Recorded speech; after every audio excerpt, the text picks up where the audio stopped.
ফার্স্টে এখানে বলছে যে প্রথমে একটা গ্রাফ পেপার দিছে, গ্রাফ পেপারে 1 1 পয়েন্টে একটা পিঁপড়া দাঁড়িয়ে। সো আমি গ্রাফ পেপারটা একটু ড্র করি। এটা হচ্ছে এক্স, এটা হচ্ছে ওয়াই, এখানে হচ্ছে 1 1 পয়েন্ট, এই পয়েন্টে একটা পিঁপড়া দাঁড়ানো।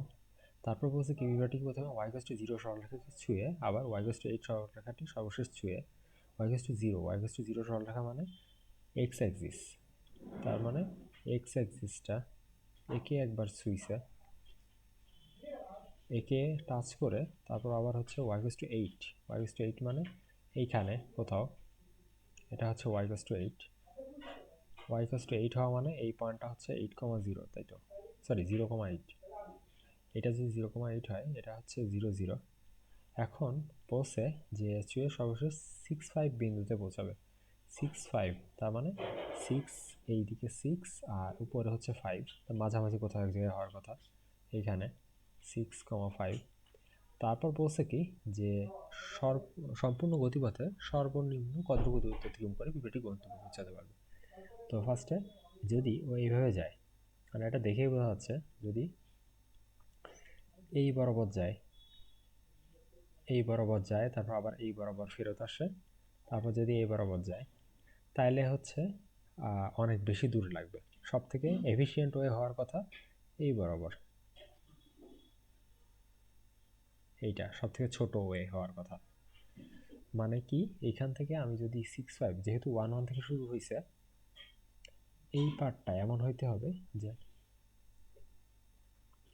না না এইখানে বলছে কি যে এইকে টাচ করতে হবে। এই যে বলছে কি সকালে পিঁপড়া দাঁড়িয়েছে, পিঁপড়াটি প্রথমে y=0 এই লাইনকে আগে, মানে এই লাইনকে টাচ করবে, তারপর y=8 লাইনকেও টাচ করবে, তারপর 6 5 পয়েন্টে পৌঁছাবে।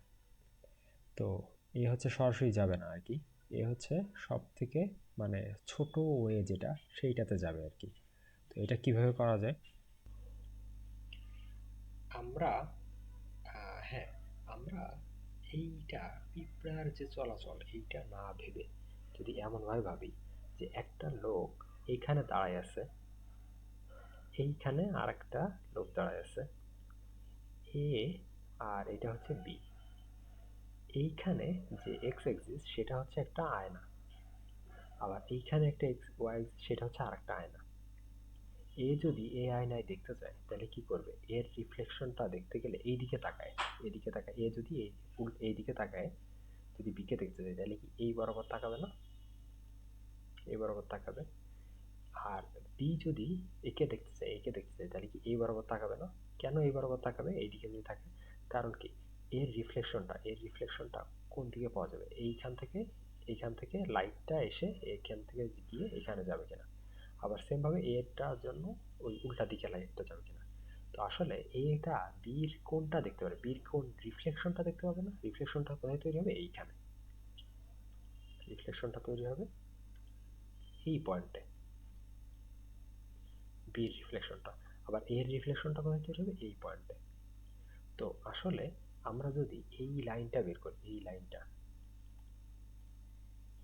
এই লাইনটা বের করি, এই লাইনটার ডিস্টেন্সই হবে হচ্ছে ওই যে ডিস্টেন্সটা মিনিমাম সেই ডিস্টেন্সটা।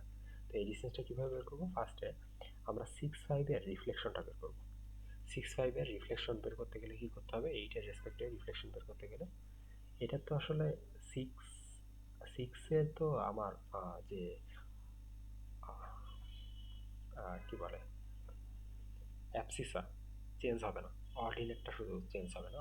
অ্যাবসিসা হচ্ছে ফার্স্টের টার্মটা 6ই থাকবে, আর পরের যে টার্মটা 5, 5টা কি হবে? 5 এর উপরে এখানে 6 7 8, সো 8 9 10 11 হবে।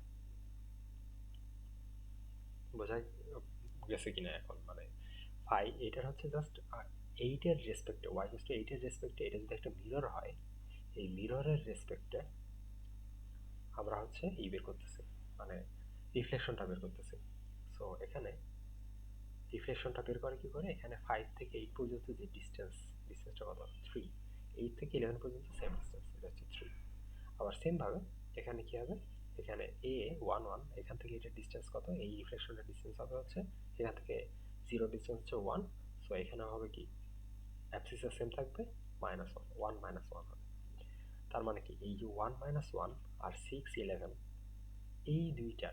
এই দুইটার মধ্যে ডিসটেন্সটা বের করতে হবে। সো 6 আর 11 আর 1 মাইনাস 1 যেটা যে ডিসটেন্সটা হবে সেটাই হচ্ছে ফাইনাল ডিসটেন্স। সো এটা হবে হচ্ছে root over 6 minus 1 whole square plus 11 plus 1 whole square. এটা হচ্ছে অ্যান্সার।